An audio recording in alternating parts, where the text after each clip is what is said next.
Welcome to the Vet Med Wellness and Leadership Podcast, where we discuss central challenges vet med leaders face, such as burnout, stress, and difficult interactions with clients and staff, just to name a few. In each episode, you will hear about actionable solutions that you can apply to your practice and invitations to connect with fellow leaders who are passionate about improving the wellness of the vet med profession. By subscribing, liking, commenting, or sharing this podcast, you are helping more veterinary professionals find the resources shared in these episodes. Thank you in advance for listening and supporting this show. I hope you enjoy it.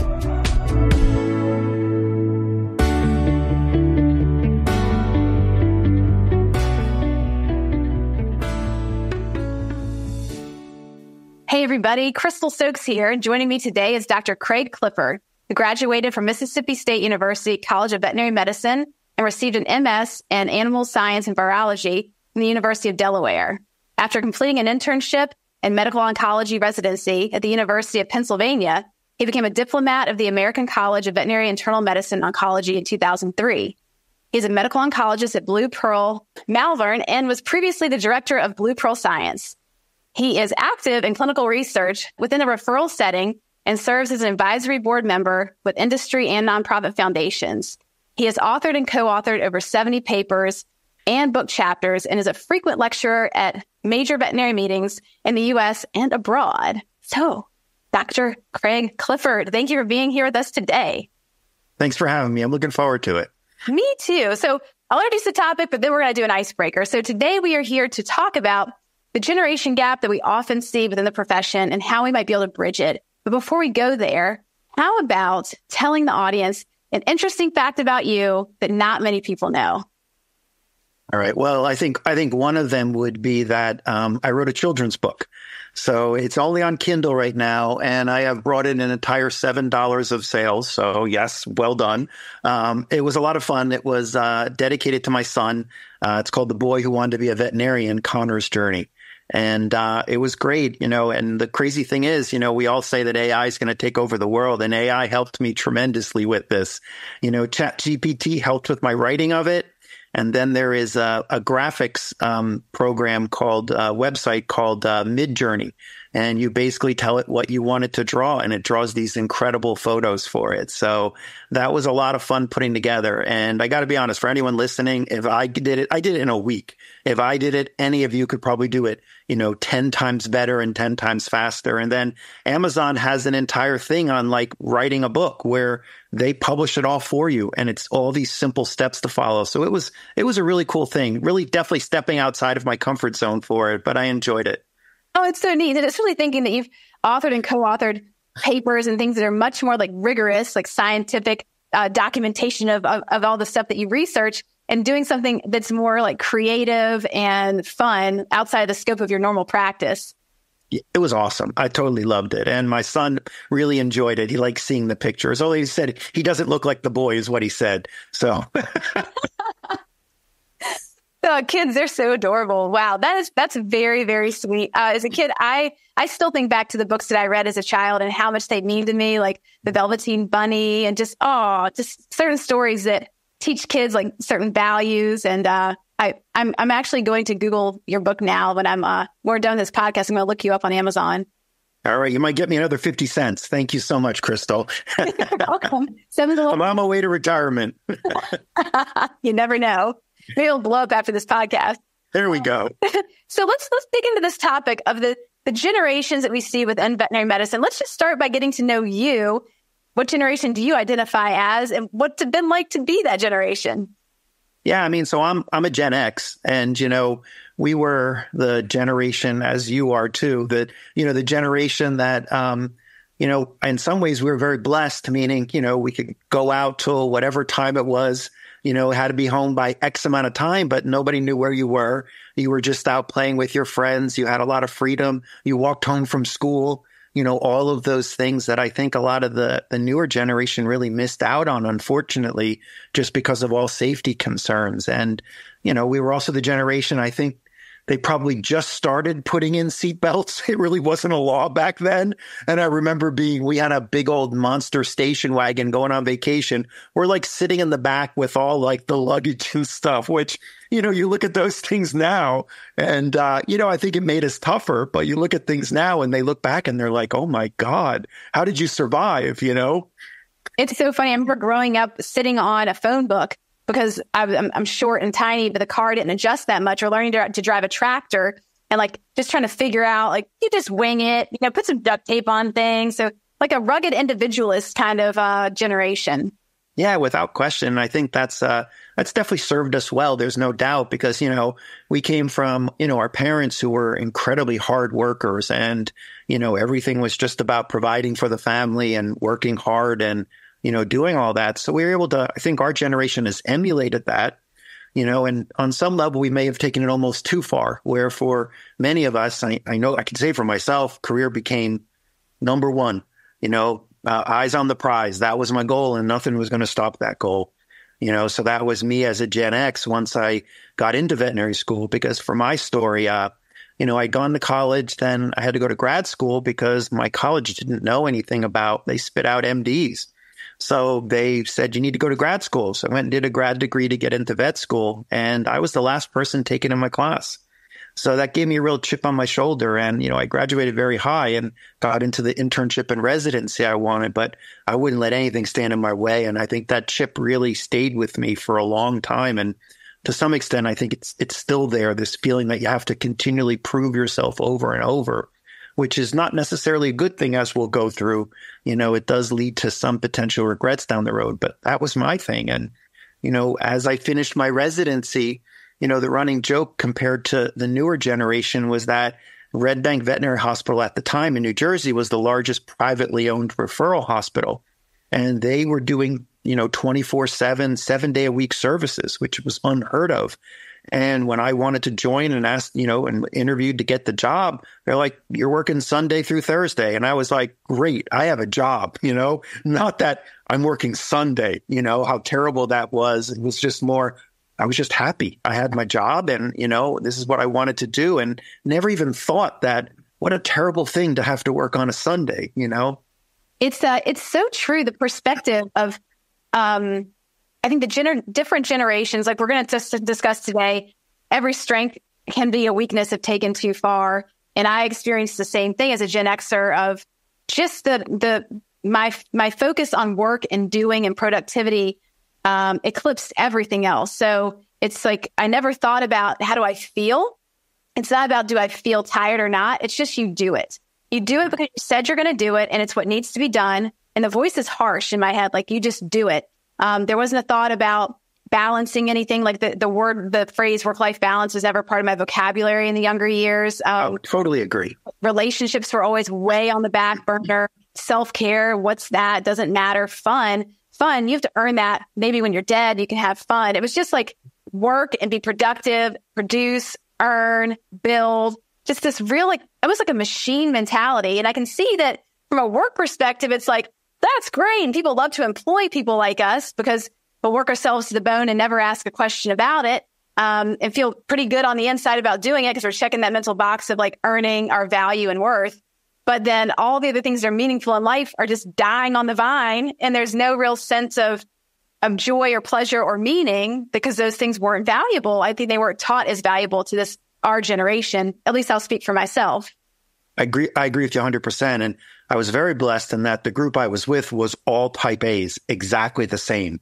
So you were in a group that this is what you did. You sacrificed, you killed yourself because your career was so important, moving it forward, making the hospital better, improving yourself. And you're right. There was nothing about, the downsides to it and the potential pitfalls that could lead to. Yeah, because we're in an echo chamber where everybody's like, oh, who worked harder? I worked harder than you. You're awesome. It's just you get rewarded for doing more and more and more. And there's nobody in the room to be an advocate to say, it's such a good idea. And this is where we introduce, other generations and different value systems and how all this plays out for us to be collectively a much healthier bunch. Could we talk then some about, you kind of alluded to this, that you had some regrets around this. So this was not all just, sunshine and rainbows and puppy dogs and your productivity. You were earning and doing and producing. What were some of the downsides of this way of living? Yeah, I think the challenge was, so initially I started Sundays, then I moved on to Saturday. And clearly, as we know, anytime there are family events, it's a Saturday. And as a result of that, it really suffered with my family and friends. And, I think my two biggest regrets are, my older brother, my nephew and niece, I don't have a great relationship with because I wasn't there from the beginning. I was hardly there. And when you're not there to develop a good relationship with them, it's very hard, especially when they're older, to be able to pick that up. And, that's a hard one when I look back because they're both, wonderful individuals. And, I wish I had been part of their life earlier on.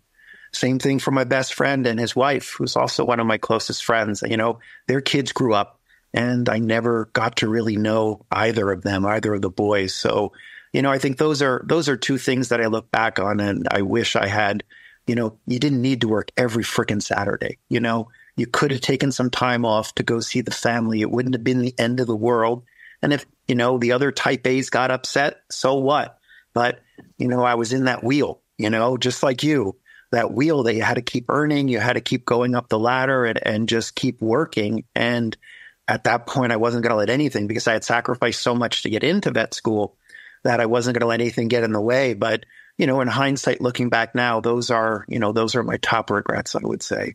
Wow. Did you experience anything? I know some Gen Xers that I talked to also experienced like physical health challenges from the level of overwork and kind of the lack of balance of taking care of themselves. Or like, for me, I just didn't sleep. That was probably my biggest kryptonite. Is I just drank so much caffeine. I should admit, if there was stock in caffeine, I'd be rich, to just push the body to keep going and doing. Did you experience any kind of consequences for yourself from a health perspective? I think the one thing I did push myself with was being very active as an athlete. So I always made that a priority. So that was probably the only other thing I focused on, was trying to make sure that, I ran every day, or I tried to do something, usually 6 out of 7 days. But again, being a type A, I went overboard with it. If we're going to go on vacation, well, we got to go work out. And it's like, why? Why did I have to go work out? I'm in Mexico at a resort. Like, you're supposed to lay there and eat a bunch of food and have a ton of drinks instead of like having this, I need to work out. So, that was certainly one of the things. And the idea of not sleeping, oh my God, I haven't had a good sleep and I can't imagine when. I have the exact same thing. So that has been, that's been a tough one on me. And I think some of the things with myself make a little more sense now, and that my oldest, we have found out several years ago that he has ADHD. And when we were learning about it, I was checking all the boxes and I was like, oh, we know who we got it from. Exactly. I felt so terrible. I'm like, the only good thing I gave him was my eye color. That was it. Everything else bad that he has all came from me. So I think I understand myself a lot better now with it. I lived truly, when you have ADHD, you live in controlled chaos, and that's okay. You're good with it, but you can see how it can also be a challenge on you. Mm-hmm, absolutely. I think that's very relatable, and that many people listening to this will be like, oh, I've experienced that. And I would say for women, what I found very interesting in becoming a therapist is that the diagnostic signs for ADHD can be hard to identify for women. So I think there are a lot of ladies out there who might actually have ADHD and not be accurately diagnosed, because we often don't manifest the hyperactivity part as much. So we're not sitting there wiggling around and teachers like, ADHD, it can seem more controlled, but it's like the ability to actually track and keep track of and organize and follow through on things can feel really, really hard. So to create all these systems to like make that stuff happen, executive functioning skills, while the brain is like going in 20 different directions. So it's like, I've asked I have a buddy who's a physician. I've asked him, should I go on meds? And he's like, why? I'm like, I don't know, maybe like everything will be clearer. And he's like, you've done pretty good so far moving forward. And my other friends are like, no, we like chaos, Craig, where you're, all of a sudden we're having a conversation and you start talking about something else because it's in your head, but we don't know that it's in your head. They've gotten used to it. We call those Craigisms. My nurses and my staff around me call them Craigisms. That's great. And I agree that, ultimately we'd love to be able to adapt our strategies for how we work with these things. And if it's not to the degree where it's causing functional issues in different areas of your life, like you're able to work, you're able to be involved in your family, you're able to take care of your health, you pay your bills, ta-da, like you're functional. Mm-hmm. So well done in managing that. I think that's really cool. So if we think about, the upsides and downsides of being a Gen Xer. And now we want to bring in some of these other generations. I'd love to hear from you what you have learned by working with other generations that have helped you. You clearly have insight to the downsides of that hardcore Gen X mentality, the things that have led to regrets in your life or other kinds of negative consequences. When you look at the newer generations coming up, what do you see, and how can that be beneficial to Gen Xers, sort of bringing more balance to their perspective? Yeah, I mean, that's a great question. And I think my answer would be, I think I've changed over time. I think as I've gotten more of a perspective in that previously the true type A hated them only because it was like we thought they were wimps and that, they didn't want to work extra time. They didn't want to work weekends. They felt their quality of life was even more important than the finances they were bringing in. So it was a completely, they were like, we say men from Mars, women from Venus. It was like the two generations are the same. And then I couldn't fathom that you don't care how much you're going to make. You just want to make sure your quality of life is good. Like what so initially I just thought they weren't strong workers, and I think as time has gone by, I've come to see that, on some level, they're probably smarter, and that's a better way to go about it because one, I think the burnout's going to be less likely to happen with that generation. And two, I think they may less likely have some of those regrets that, you and I have that we look back on where it was career first. So their viewpoint on it certainly is different. And I think at least from knowing especially our, veterinary group overall, we know that suicide is so high within veterinary medicine, that this group is really taking care of self. And to be honest, they should truly be commended for it and not put down. So, I've changed how I've looked at it. And I think that they do bring something to the table that I think is very favorable. Now, are you still going to have the old dinosaurs, which I'm becoming one probably, but, some of them still are not thrilled with this generation because this is how I did it. I'm not changing. And, these youngins, they don't care. They don't want to work hard, blah, blah, blah. And I can't fix those people. But I think many people are starting to see that, there are some beneficial aspects that they come in with that we didn't have. And that's okay.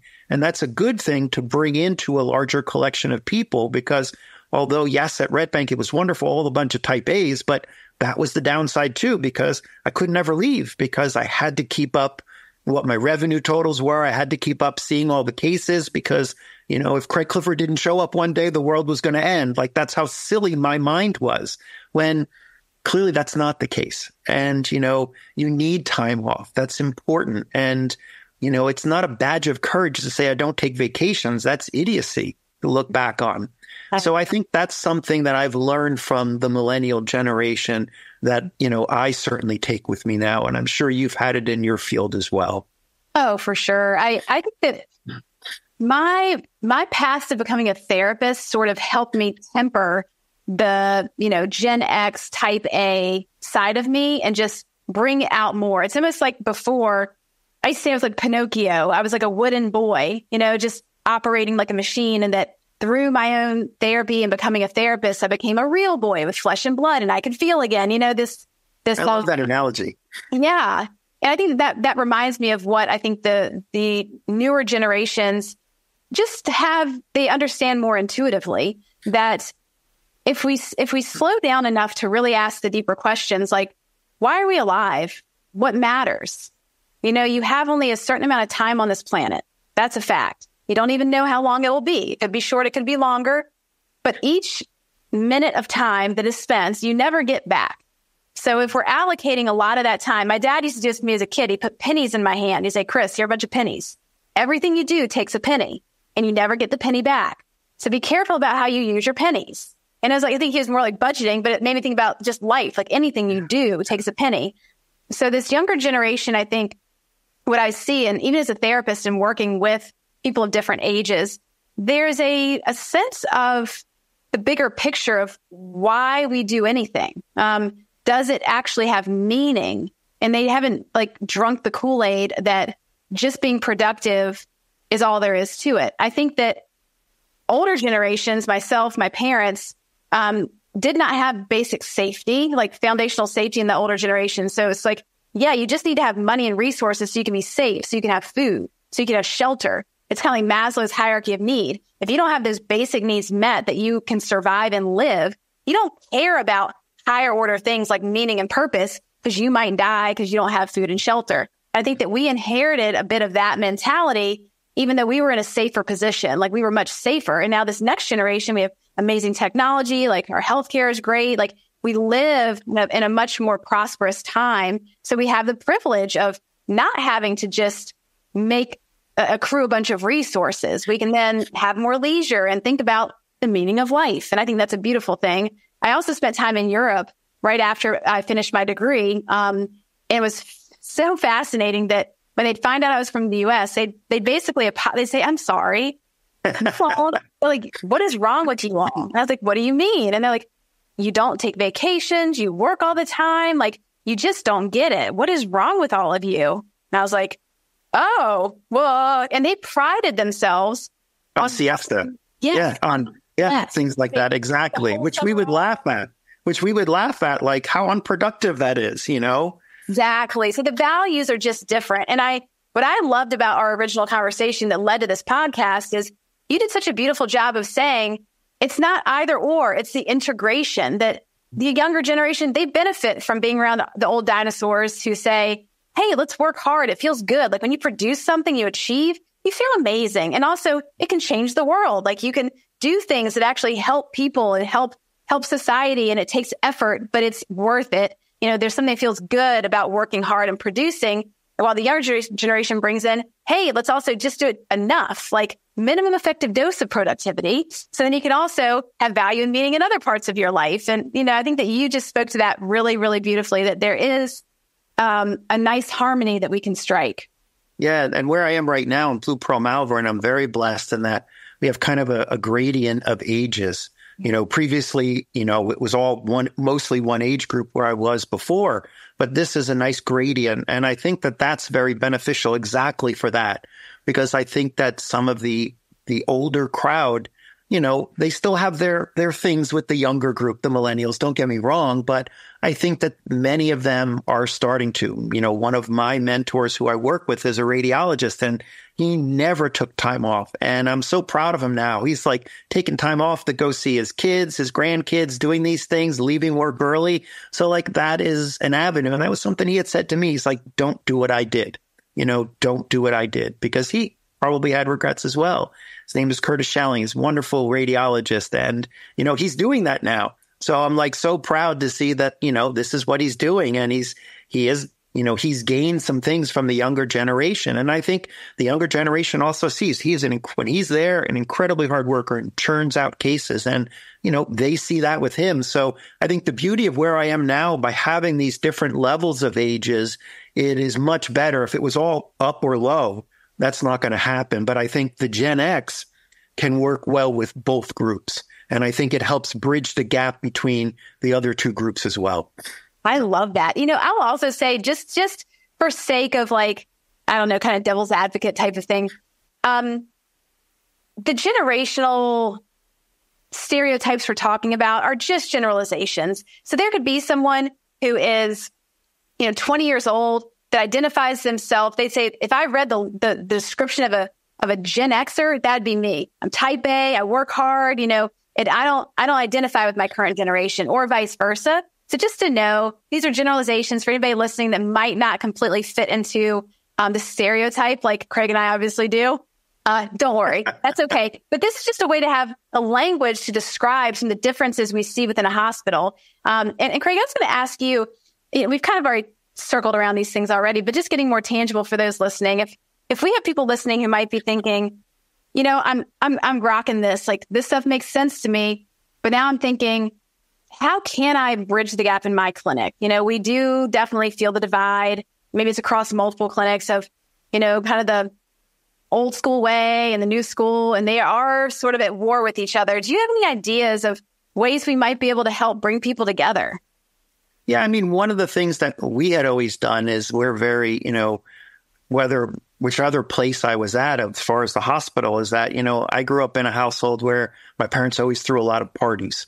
And by having things outside of work and seeing people outside of work, I think is really important because, sometimes you have a very finite view of someone because of how they may behave at work, and seeing them outside and say they're with their family and you see how they interact with their family, you get a completely different view of the person. And you're like, oh, they really are human. They're not this robot that I see that is just this machine. They really do have it. And I think being able to meet on different levels outside of the practice, I think is certainly important. And then I think also within the practice, by doing what we try to do are CE events where we have a younger and an older, having them work together on it, and to be able to, on a one-on-one level, get a little more understanding of one another by doing something like that. And then they forge a bond through that. And I think that then helps move things forward. I love that. It's so practical. Having people get to know each other. It just, when you finally personalize it and you see, oh, okay, you are a real human and there's more to you than just that initial first impression. Agreed. Yeah. I also really enjoy workshops. I think bringing people together and actively doing a workshop to talk about these differences and sort of make it playful to say, what if we did the pros and cons of each one and really just explore that and make it more real. We do that with personality typing as well. Like, hey, I'm this type and I'm this type. Well, how do we work together? So it's fun too, just to have these overt conversations about what we're actually experiencing in the clinic. Agree with you 100%. Those types of things, especially when you start putting them together. So you're not going to have just the young as one group, but splitting them up and having them solve problems together. I think they learn because everyone has kind of a different way about it, and they can easily start to understand one another and then see each other in a different light. I think that's the biggest thing, is seeing each other in a different light instead of the cookie cutter mold you thought of the person based upon interactions, professional interactions. Makes you think of the word curiosity, like trying to develop curiosity for people around us. Agreed. Yeah. Let's shift into the importance of doing and having meaningful things in our lives. Like, we talked about being the Gen X type who's like, meaning, I just need to be productive. So you've come, I guess I'd say like kind of 180, the other side of really, feeling those regrets and letting those inform you of how important it is to have, meaningful aspects of your life regularly incorporated into what you're doing. So can you tell us more about that and how you've actually made that happen? How you went from being that kind of workaholic to actually bringing meaningful things into your life on a regular basis? Well, I think I'm still working on it. I am a work in progress, no doubt about it. But, I think I've been slowing down. The way I look at it is, there's really no such thing as a famous veterinarian, So like, how many of these do you need to do before you feel you're full? So I've started saying no to things, trying to hold things back and be more present. That's my biggest thing, is being present, because the other problem I had found is that, I'll be home, but I'm thinking about the next lecture I'm going to do or something I'm currently writing, and I'm not really present. So part of it is just trying to do that. And I'm not saying I do a good job of it, but part of it is that. The other part is looking at ways to incorporate both. So what I have been able to try to do is that for some excursions where I get a chance to lecture somewhere cool, the family gets to go. So it truly becomes, and they get to see different things. Then I've been able to take my sons to different countries. I went on a trip in high school. It was the first time I ever left the country, and my youngest was in Canada when he was 14 months, so being able to enjoy their experience with that has been very helpful to me. And then just the understanding of it's okay to say no, that it's not all of a sudden everything's not just going to disappear because you said no. You're not going to be excommunicated from the veterinary oncology field because you said no. You didn't want to travel to so-and-so state to lecture for 8 hours in one day. That's okay. So I've been trying to be more particular with things that I do. And again, even staying home when I am home, trying to be more present in what's going on and not lost in myself. And part of that's also the ADHD, which I'm still working through clearly. Right. Well, I know something we spoke about in our previous conversation that is very meaningful to you is take charge. Can you tell us more about that? Yeah. So one of the things we know in veterinary oncology versus, say, physician-based oncology, since we have health insurance, we know what the cancer rates are. What is the incidence? What is the prevalence of breast cancer, of lymphoma? In veterinary medicine, we have no clue because health insurance penetrance is maybe, depending upon what you look at, 7 to 12%. So it's very, very low in the overall grand scheme of pictures. And, being in my field, oncology, we want companies to come in with the new drugs so we can use them. And then they'll come and they want a return on the investment. So they're like, well, how many lymphomas are out there? And we're like, well, I see 300 a year and there's 450 of us. So average it out. Well, that's a horrible way to go about it. So what the Take Charge Registry is, it's funded through Jaguar Animal Health, which is our partner in industry. And it's the first step to trying to get a true cancer registry in the United States. It's been tried before. They haven't been able to come through, and we're hoping we'll be able to. What they're able to do is to, through a computerized system, anonymously go into the records and only pull out what is needed. So as you know, one of the big problems we have right now is data breaches. So every company is very, very worried about that. So this is able to bypass that, where none of the owner's information is there, but the information regarding the cancer is. And if we can get enough of the cancer patients, plus we have to know the normal patients, because if you don't know how many normal patients there truly are, there's no way to be able to say incidence and prevalence. You have to have the numerator and the denominator. So it's a big step, but there are multiple other countries that have done it. So we're working hard to try to get it going within the United States. And it's definitely something, I'm a co-chair on the group of it. And I'm very passionate about it, that we need this because it's truly going to help us move forward. That is wonderful. We'll definitely link that up in the show notes for people so they can check it out and help spread the word. And then one more point I had here was about mentioning your 2.0. My 2.0 is my protege, which is kind of funny. Christine Mullen is her name. And when you talked about someone who she technically age-wise fits in the millennials, but for her, she is a Gen X, the way she acts. And, I think that over the course of my many years, I was able to help train a large number that went on to become either medical oncologist, surgical oncologist, radiation oncologist. I think I have 16 or 17 people that are out there. They're in what I call my family tree. And I try to keep in touch with most of them as best I can. And Christine Mullen is considered she's nicknamed 2.0 because she is the much better version of me in every way, shape, or form. And to me, I think that's wonderful because when you train people, and many of them fit this, that are better than you, it's the best feeling in the world. Other people don't want that because they still want to be over them, but to watch them go out and they're flourishing and they're doing things you could never do, like that's a positive thing, not a negative. So to me, it's one of the most proudest things I have. I mean, she is our head of our service. So I tease that she's my boss and, she can fire me if she wants. So it's a good rapport, and we have a very good group. One of our other medical oncologists who I trained, and our radiation oncologist I helped train. So it's nice having this team that I'm with. So I joked that I couldn't be that much of an a-hole, that they all came back to work with me. So clearly there's got to be something I did right. You're reformed. Yes, exactly. Or reforming, maybe. The process of reforming. Well, Craig, I've enjoyed this conversation so much, like bringing it full circle. You have this journey of you as a Gen Xer, hardcore, evolving over time, still currently evolving, working with many different generations, one of them being your 2.0.